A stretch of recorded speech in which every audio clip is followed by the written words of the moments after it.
What's up, fam? It's your boy Skip. Welcome to another episode of Upshift. I'm here today with my man KB, otherwise known as at One Bad RS. If you're an attention to detail person, this is how you do it. Check the flake out. Check the flake out. Come here. I just thought it was blue. There's some flake in there. Oh, leveling up. Keep up, people. Upshift episode number 5 coming at you right now. Get there with a PJ. It's so full inside this house, I feel like DJ. I can't fight it, let your light come shine on me. Oh my goodness. Thank you. We've been trying to get you on the show for a minute. And we got you here in Worcester, rooftop, backdrop on the beautiful Union Station. My man here all the way from New Hampshire with One Bad RS 2016 Ford RS. Welcome to the show, brother. Thank you for coming out. Thank you. Appreciate it. Talk to me about One Bad RS. I love everything about this vehicle, but what I love the most is the way that you have the carbon accenting the car. But one thing I do want to know, because I know this thing is hot off the line, 350 horsepower off the line. So I want to see what you got in the engine. Oh, absolutely. Yes. It's got the cold air intake, oil catch can, a front mount intercooler coming through on the backside where the turbocharger is. It goes down to a downpipe and then a full exhaust system from Extreme Turbo Systems. A lot of dress up goodies, the bolts, paint to match everywhere, carbon fiber. So where did you start from? Factory, stock actually, yeah. Okay. Completely brand new. First thing I did was lowering springs to lower it, and then put the exhaust on. Look at this. Love that lip line on the rim to the edge of the body. There's a right way to do it, and there's a wrong way to do it. Most people want to roll fenders. This brother put on a wide body kit, did it right. Check out these Membros. Slotted rotor, ceramic pads. Yes. Ceramic pads, no brake dust. Man is thinking of everything. Matching paint matched hardware for the 3-piece wheels. This man missed no detail. I love it. This one I decided to go with when I did the fender flare wide body kit. This is actually brand new from SS Tuning, and then the wing is from Fortune Auto Design. And I just figured if we're going wide on the body, let's go wide up top and just wrap it all in together so it flows nicely. Is this all you? Is this in the mind of Kevin? Where do you get your inspiration from? It is in the mind. I have quite the OCD. There are so many more things that I could think about doing. So it doesn't end. It just never ends. It just keeps going. The wheels are always turning. Money, do you want to keep going? But a little advice for the next generation is you don't have to rush and try to throw it all in at once like this. This took me 6-7 years. So I like to do little by little, go at your own pace. What's the last thing that you did, and what's the next thing you're gonna do? Just installed the Studio RSR roll cage, powder coated. And he's not joking around. This is a rally car for a reason, people. Showing, you do off-roading, do you race with this? I have in the past. You have? I have taken it on a couple tracks, the dragway, but as of late, it's been more of a show car. Who's your rally hero?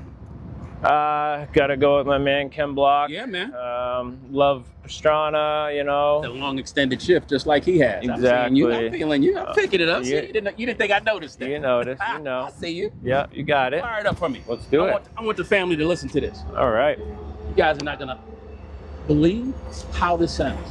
Amazing. All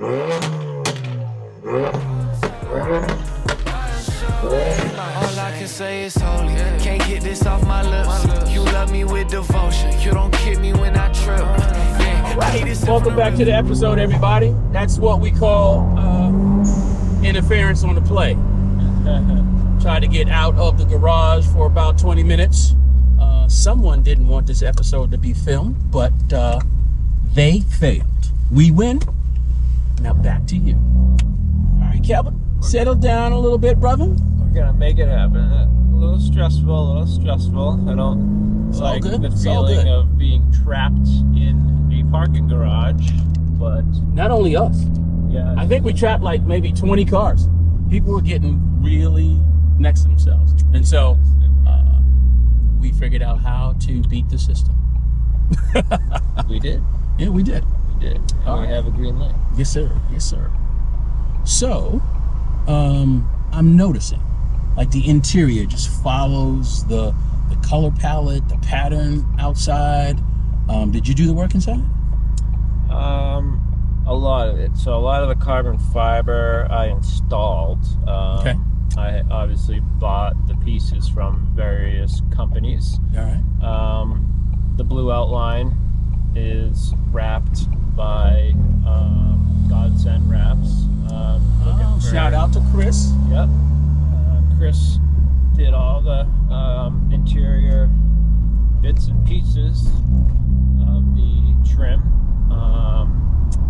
Some of the other smaller stuff like the knobs for the climate control and whatnot, I painted myself.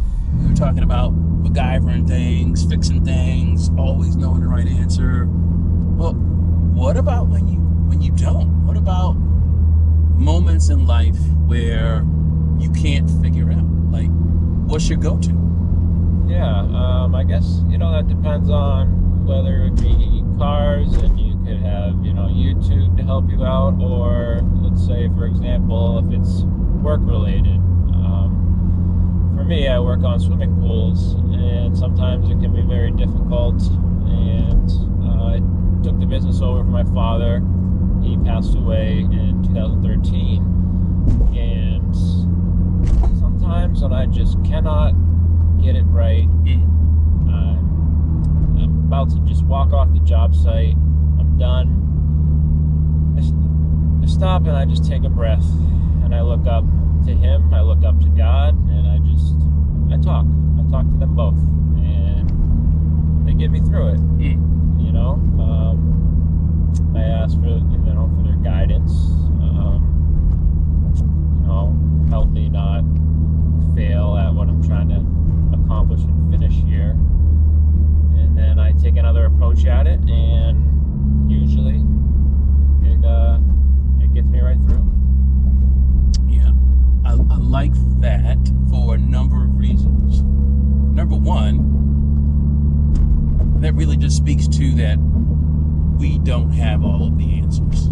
Absolutely, yeah, we do not. We like to think that. Yeah, we like to think Right? we're all Pride says, know-it-alls. I got this. Yeah. But I have learned over the course of my life that God sort of sits back and waits for us to ask, Absolutely. and then helps, right? He's Yeah, like that yeah. father. 'Cause I was Sits, not like chills, like, how long are you going to mess with the play set that you don't know how to put together? Right. Exactly. Trust me, I've been there, done that. I put a million of them together. Yep. If you just ask me, Yeah. then I'll help. So Okay. I like that because that makes this whole idea of prayer very relational. It does. It's talking to God. I think people overcomplicate that, really. Yeah. It's just yeah. having a conversation. It is. It can be just that simple. Yeah. It doesn't have to be anything more than that. Yeah. It doesn't have to be anything crazy, I love what you said about prayer, right? It's not when you're in trouble that you have conversations. Right. You have conversations all the time. That's a big thing that took me a long time to learn. When our lives are going perfect or they're in a good spot, we tend to steer away from faith in God, and we no longer speak to Him anymore. And it's easy to get lost in that or forget about Him, because everything's going great. So I got what I need. I'm good. why do I need to, go to church anymore? Why do I need to talk to anymore? And I admit I was like that for a better part of my life, until recently, and getting older and maturing, and life throwing you endless problems and crazy situations. But yeah, it's one thing that now, even when things are going good, I remember to try to go to church as much as I can and still pray every night. You know, and not just when things are bad. You know, it should be a relationship with Him always, at all times, through the good and through the bad. It's not any different, right, than a relationship with anyone else. Like, if you really are in a relationship, then it's a two-way. Yep. It's a two-way street. It's like, hey, Kevin, I'm only gonna hit you up when I need something. Right. Yeah. And soon you'll be like, this dude, man, like, the only time that I hear from him is like when he needs something. Like, hey, can I borrow this? Can I right? Yeah, I got. But if we're in a real relationship, then it's like, hey, I just kind of want to be with you. Yeah. Oh yeah. I got a couple of friends or people that are exactly like that. You know, I don't hear from them unless, you know, they need something or something bad's going on. But when everything's great, where are they? You know, they're nowhere to be found. You ever think God asked that same question of us? Probably. Yeah. It's like, how come I only hear from you like twice a year? Right. You know, Yeah. you hit me up on Easter and Christmas, and when things are going bad. Yeah. Well, I can definitely agree with you on that. So, you know, you shared something with me recently that has just brought you into a different mindset about faith. Was there one moment when you were going through that really, really, really tough moment in your life that God was really apparent, like He was close, like you knew He was there and He was helping you through it? Yeah, definitely had to turn to Him in that situation, 100%. You know, I definitely had friends and family there for me, but I needed a little bit more than that. And, you know, and before this happened, I wasn't, you know, in church anymore. You know, like we were talking about earlier, things were great. So Yeah. why do I need to be in there? As much as we would talk about, hey, you know, we really should start getting back. We just never would. And when that situation happened where, you know, we split off and things got pretty bad there and pretty dark for a moment, I definitely had to turn to God and ask Him to help me get through that. I would imagine, like He always does, He showed up. You know, He showed up right in the nick of time.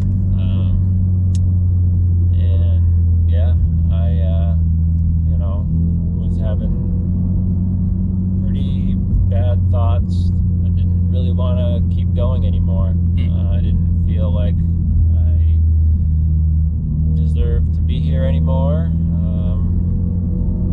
I felt like I failed as a man, as a person, and you know, I just, as a Hail Mary, I leaned towards my roots from, you know, childhood, as I was brought up, you know, Catholic and in church, and you know, he came in the nick of time and helped me through that extremely difficult time, and it's still helping me to this day, try to get through that. You know, as you talk about that, I'm reminded of the care and the thoughtfulness that has gone into building out your car, right? And I asked you, like, what was the first thing that you did? And what was the last thing that you did? And what's the next thing that you're gonna do? And I feel like as you tell your life story, like, God has been that one there to put your craft together, to put you together and continue to work on you and to mold you into who you are today. And He's still at work. Yeah. He's not finished with you, right? Like, if you do something in this build and you thought it was going to turn out a certain way, but it didn't, and you're like, maybe I'll try something else. Like, there's always second chances with God. Absolutely. Right? Yeah. Yeah. And so if you stray off and you do something and you then come back and say, hey, I might have messed that up. He's there to pick you up, Oh, absolutely. put you back together, 100%. and then take you to the next step. Absolutely, yeah. So I like the parallel there, right? Between, Exactly. fast cars and faith. Yeah. Like there's always something to do because, as you say, there's always this learning moment in life. Right? The learning moment with cars is you learn more about your car, you learn more about your build, and then you figure out how to augment something else to what you already have. Our lives are the same way, Exactly. right? We're going through experiences, we learn, we mature, hopefully. And then if we allow the Creator, God, and the created, us, to work in sync, then our build becomes more perfect. Absolutely. Yeah, I can agree with that 100%. It's kind of funny that how we hooked up and how you came on the show. It's like I think you saw one of the episodes and you reached out to me like, hey man, I love what you're doing, Yeah. right? Yeah. Because I feel like in this world, in this culture, we often get to know about the car, right? We go to meets, we go to shows, we see the car, we see the hardware. We rarely get to talk with the person Exactly. at this level. Yeah, and that's why I think what you're doing is awesome. It's great, and that's exactly why I reached out as soon as I saw that. It allows us, the viewers, a chance to not just see the car from the outside, or the person that drives that car from the outside. It gives us a sneak peek at the person on the inside. Glory to the Father. You deserve the praise. Lead me to your altar. Wash away my shame. Glory to the Father. You deserve the praise. Lead me to your altar. Wash away my shame. Glory to the Father.